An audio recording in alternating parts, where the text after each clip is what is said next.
Hey friends, welcome to the School of Hard Knocks. My name is Darcie and I'm a proud multi-graduate of the school we call life. This is your place to get unstuck from trauma and stuck in your healing. Go grab your favorite drink, get yourself nice and cozy, and let's walk this journey together. Just a quick reminder, this podcast shares personal stories and lived experiences. It's not therapy. It's not counseling or legal advice. If you need professional help, please reach out to a licensed provider. Hey, welcome back to the School of Hard Knocks. How has your week been? You know, mine has been a little different. As you can hear, I am sick with something again. This is the second time, unfortunately, that I've gotten sick with some type of respiratory something or another since the beginning of February.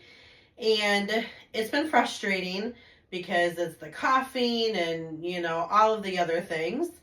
And something came to light yesterday.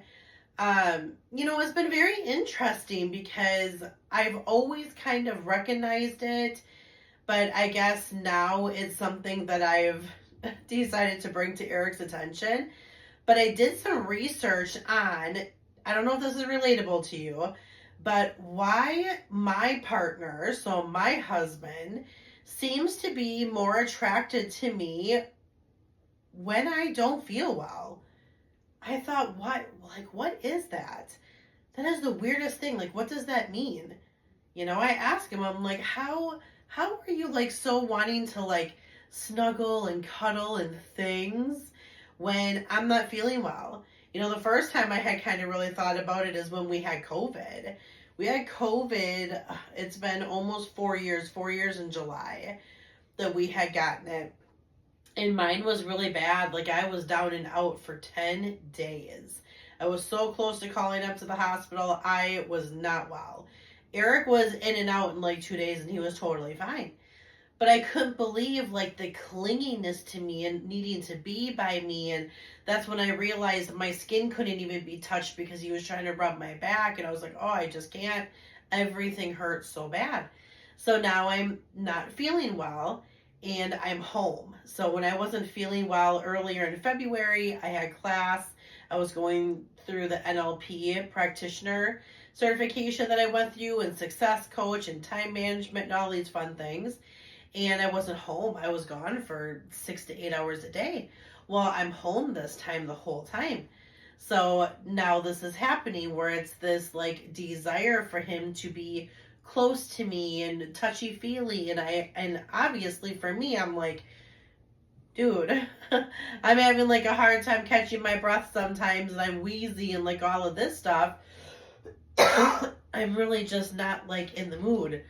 So I said to him yesterday, I feel like I need to do a little bit of research on this.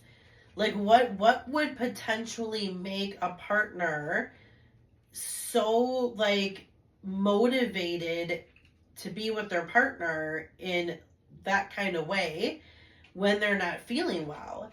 So I did some research and it turns out it's actually something that is pretty regular. And there's multiple different reasons for it. When somebody feels needed, they feel like there's this extra attraction of feeling like they can make their partner feel better. They can make their partner feel good. They have the ability to take care of their partner. So that's one reason. The second reason, and it probably is the biggest reason why it's happening in my relationship, is because I have always been an alpha female.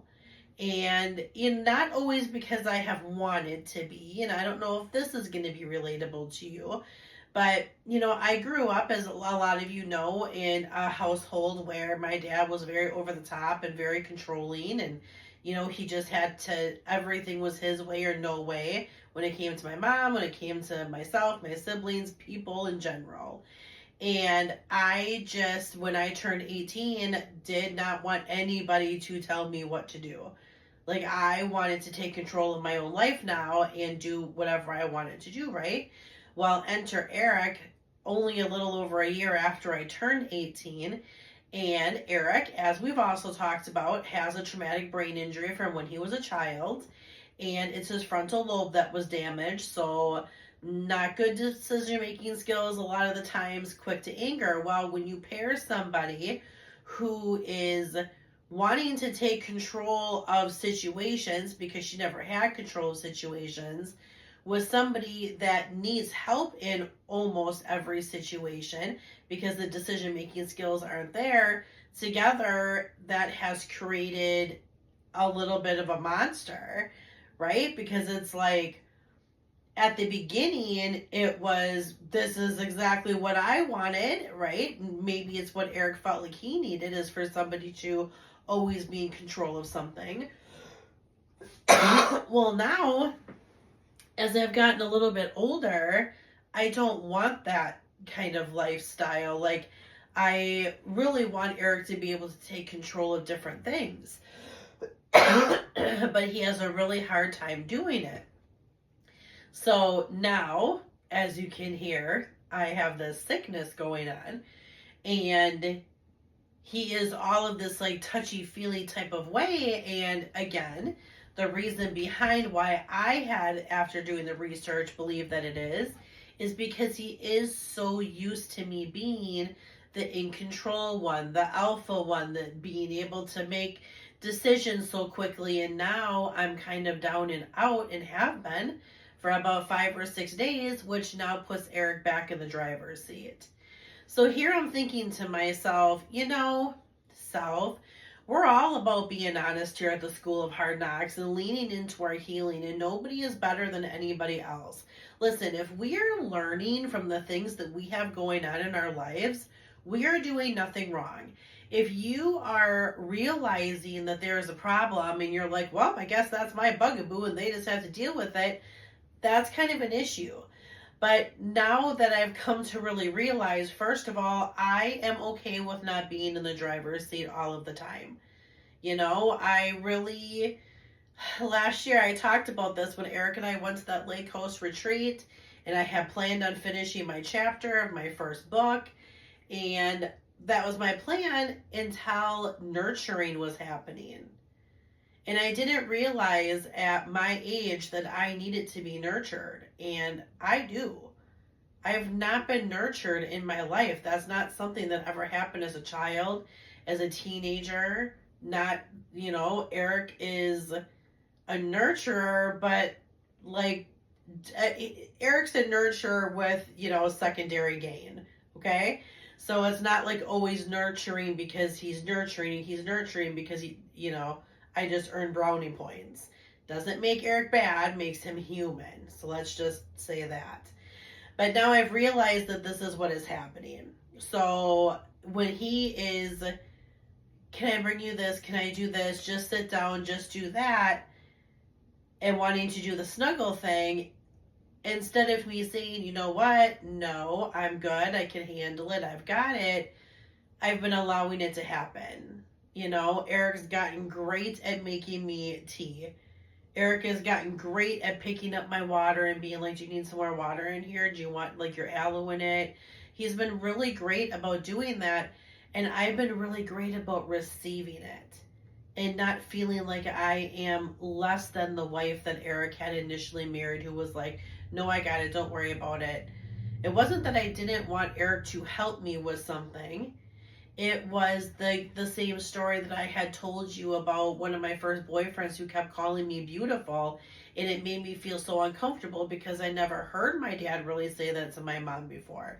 Well, this is the same thing. Do you think I watched my dad nurture my mom? No.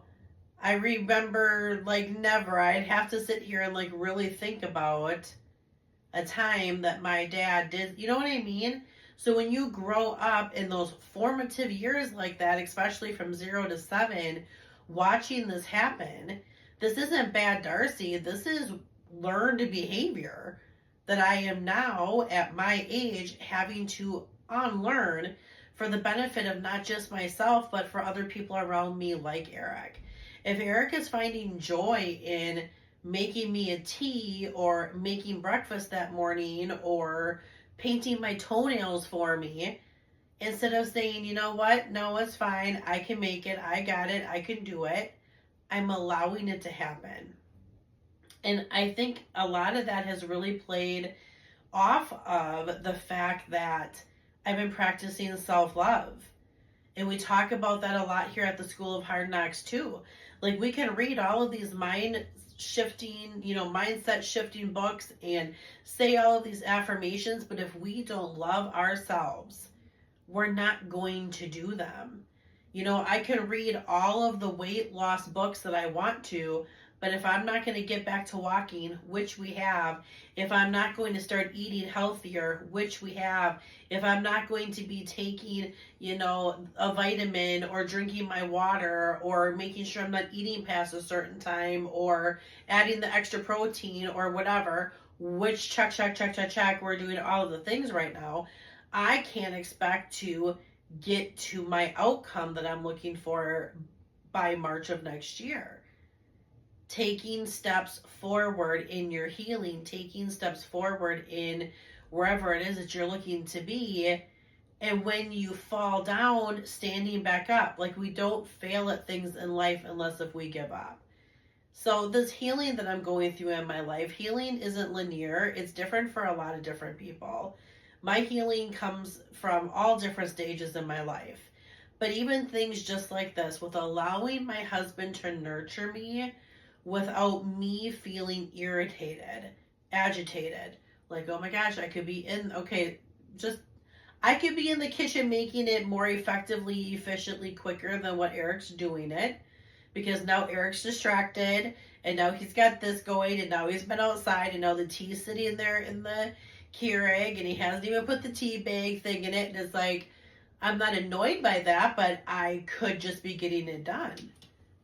And now I'm just feeling thankful and grateful that I have somebody who wants to do that for me, and that he actually feels good about doing it. So that's one of those mindset shifts for me.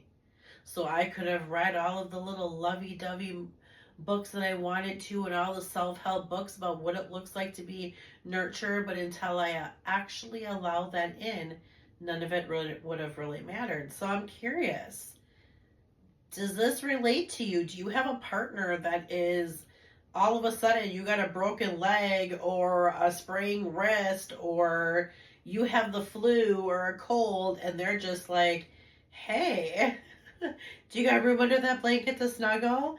Do you have a partner that does that? And if you do have a partner that does that, how do you receive it? I mean, are you like, oh my gosh, yes, but I feel like I'm going to throw up. I love being cuddled. I'm so thankful.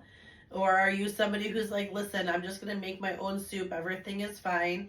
Just let me be where I need to be. How do you process through being nurtured? Are you somebody who desires it, craves it?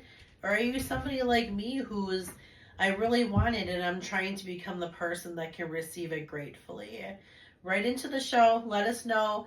Don't forget to hit that follow button. Share us with every single person. We are out here making really big waves this year. I'll see you on the next episode. I'd like to thank you for sharing your time with me today. And I'm so proud of you for stepping into your healing journey. Please share this with every single person that you know. I'm here to make the biggest impact possible, and I can only do that with you by my side. I hope you hit that follow button and you save me to your library so you never miss an episode. We just took another break out of your wall, and remember, with God, healing is always possible. I look forward to seeing you on the next episode.